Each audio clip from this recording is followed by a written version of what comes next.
সাংবাদিকদের দলবাজির প্রয়োজন নেই, বলছেন প্রিন্স।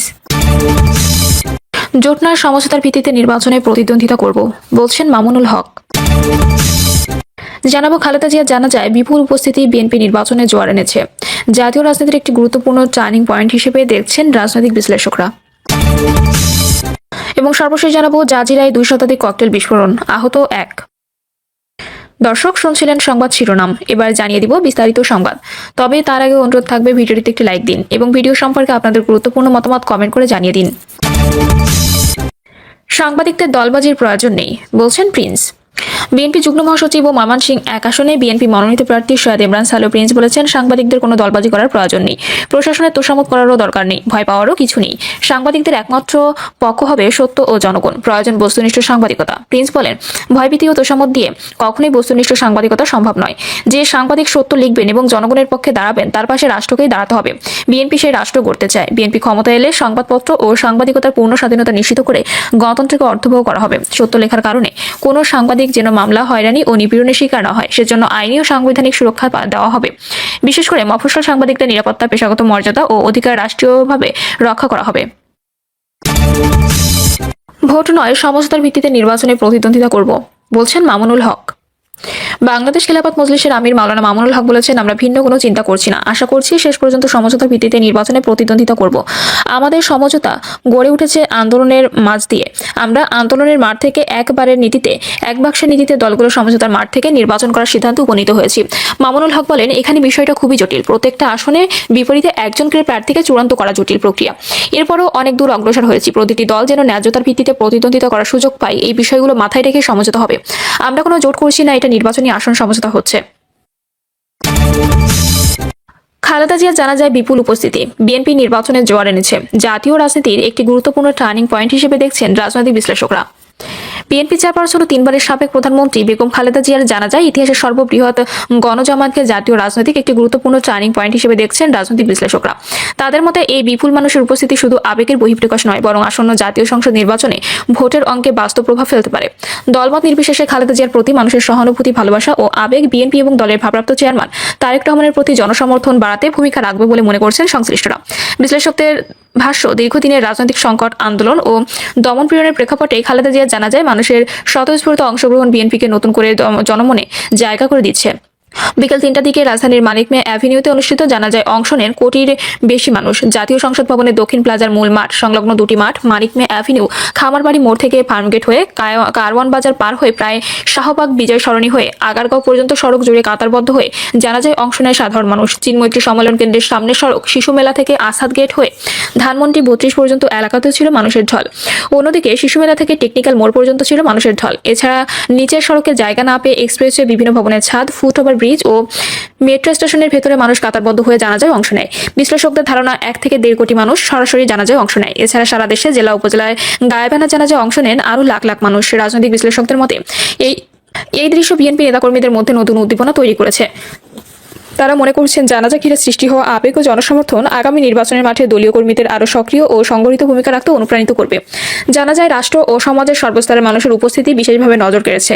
প্রধান উপদেষ্টা অধ্যাপক মোহাম্মদ ইউনূস, প্রধান বিচারপতি জুবাইর রহমান চৌধুরী, বিএনপির ভারপ্রাপ্ত চেয়ারম্যান তারেক রহমান সহ পরিবারের সদস্য, উপদেষ্টা পরিষদের সদস্য, 3 বাহিনী প্রধান, শীর্ষ সামরিক ও বেসামরিক কর্মকর্তা, বিভিন্ন রাজনৈতিক দলের নেতৃবৃন্দ, আলেম ওলামা ও সামাজিক সংগঠনের প্রতিনিধিরা এতে অংশ নেন। আন্তর্জাতিক পরিসরে জানা যায় তাৎপর্যপূর্ণ হয়ে উঠেছে। ভারতের পররাষ্ট্রমন্ত্রী, পাকিস্তানের স্পিকার সহ দক্ষিণ এশিয়ার বিভিন্ন দেশের গুরুত্বপূর্ণ ব্যক্তিবর্গ ও বিদেশি প্রতিনিধি উপস্থিতি আন্তর্জাতিক সম্প্রদায়ের দৃষ্টি আকর্ষণ করেছে। বিশ্লেষকদের মতে এটি বিএনপির প্রতি আন্তর্জাতিক মহলে একটি ইতিবাচক মনোভাব ও সহানুভূতি তৈরিতে ভূমিকা রাখতে পারে। রাজনৈতিক পর্যবেক্ষকদের ধারণা, খালেদা জিয়া জানা যায় এই বিপুল গণজামায়াত বিএনপির প্রতি জনমতের শক্ত অবস্থানকে দৃশ্যমান করেছে। নির্বাচনী রাজনীতিতে আবেগ বড় ফ্যাক্টর হিসেবে কাজ করে। এই বাস্তবতায় খালেদা জিয়াকে ঘিরে মানুষের ভালোবাসা ও শ্রদ্ধা আসন্ন জাতীয় সংসদ নির্বাচনে বিএনপির জন্য ইতিবাচক প্রভাব ফেলবে। সব মিলিয়ে খালেদা জিয়া জানা যায় শুধু একজন নেত্রী শেষ বিদায় নয়, বরং এটি দেশের রাজনৈতিক বাস্তবতায় নতুন করে জনমত গঠনের এক গুরুত্বপূর্ণ মুহূর্ত হয়ে উঠেছে, যার প্রভাব আওয়ামী নির্বাচনের ভোটের বাক্সে প্রতিফলিত হওয়ার সম্ভাবনা একেবারে উড়িয়ে দেওয়ার মতো নয় বলে মত রাজনৈতিক বিশ্লেষকদের। 1982 সালে 24 মার্চ সেনাপ্রধান হুসেইন মোহাম্মদ এরশাদ রাষ্ট্রপতি আব্দুস সাত্তারকে অপসারণ করে ক্ষমতা দখল করেন। তিনি সংবিধান স্থগিত করে সামরিক আইন জারি করেন। এতে গণতন্ত্র চরমভাবে বাধাগ্রস্ত হয়। 1983 সালে জিয়াউর রহমানের হাতে গড়া বিএনপি নেতৃত্ব আসেন খালেদা জিয়া। তিনি প্রথমে এককভাবে ও পরে 7 দলীয় জোট গঠন করে এরশাদের বিরুদ্ধে ধারাবাহিক আন্দোলন পরিচালনা করেন।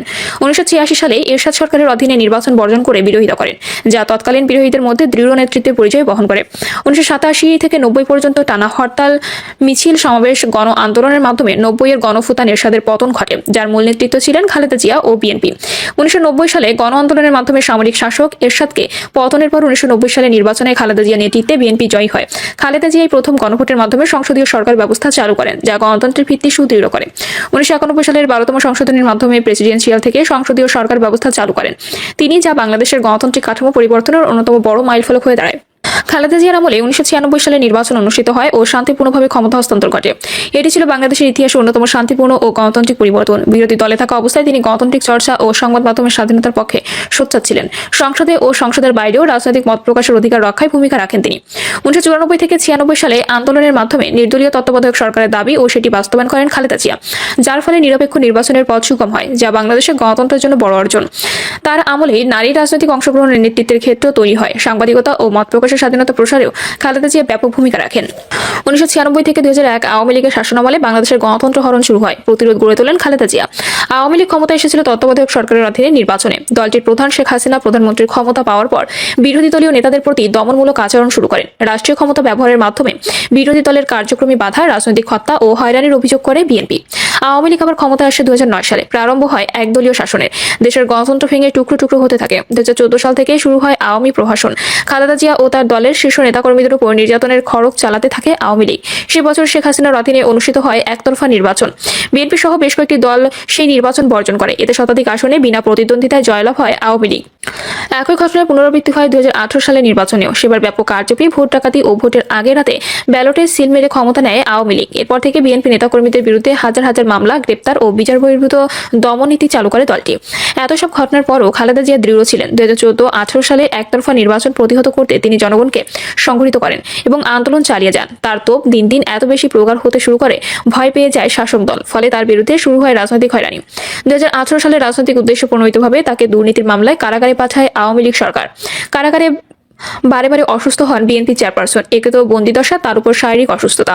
তাকে দমিয়ে রাখতে পারেনি অপরাজনীতির কুশীলবরা। গণতন্ত্র পুনঃপ্রতিষ্ঠার দাবি থেকে পিছু হটেননি খালেদা জিয়া। 2024 সালে নির্বাচনে আমিটামি ভোট করে বাংলাদেশের গণতন্ত্রের গলা কাটে আওয়ামী লীগ। অসুস্থ অবস্থায় তখনও বন্দী খালেদা জিয়া।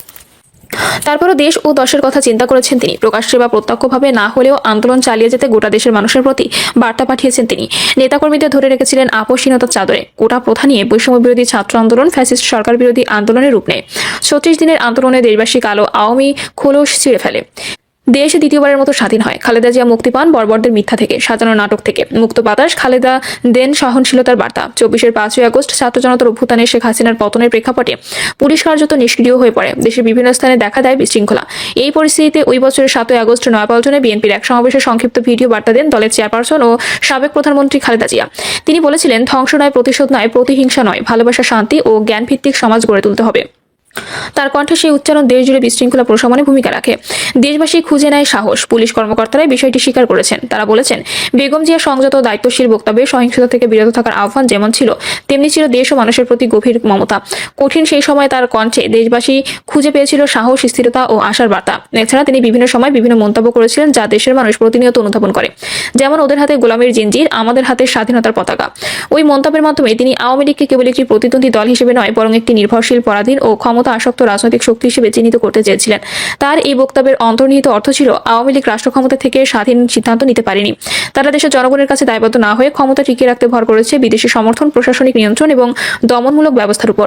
এই বক্তব্যের মাধ্যমে তিনি বিএনপি বিশ্বাসকে তুলে ধরেছিলেন। শহীদ জিয়ার পর তার হাতেই বহুদলীয় গণতন্ত্র, মত প্রকাশের স্বাধীনতা ও সার্বভৌম রাষ্ট্রচিন্তা ধারণা রক্ষা পেয়েছিল। বেগম খালেদা জিয়া কেবলই গণতন্ত্র, ভোটাধিকার এবং রাষ্ট্রের উপর জনগণের মালিকানার বিষয়ে চিন্তা করেনি। 11 সময়কার সরকার দেশের রাজনীতিতে -2 ফর্মুলা নিয়ে আসতে চেয়েছিলেন, কিন্তু বেগম খালেদা জিয়া এমন হঠকারী চিন্তা নিয়ে কখনোই বিচলিত ছিলেন না। নিজেরও সন্তানদের চিন্তা না করে তিনি বরাবরই দেশ ও জাতিকে বেছে নিয়েছিলেন। এক সময় তিনি বলেছিলেন, আমার এই স্বজনহীন জীবনে দেশবাসী আমার স্বজন, আল্লাহ আমার একমাত্র ভরসা। আমি যেমন থাকি, যেখানেই থাকি, যতক্ষণ বেঁচে থাকবো দেশবাসীকে ছেড়ে যাব না। প্রিয় দর্শক, এই ছিল এখনকার সর্বশেষ সংবাদ। আপডেট সব সংবাদ পেতে চ্যানেলটি সাবস্ক্রাইব করে বেল আইকনটি ক্লিক করে রাখুন।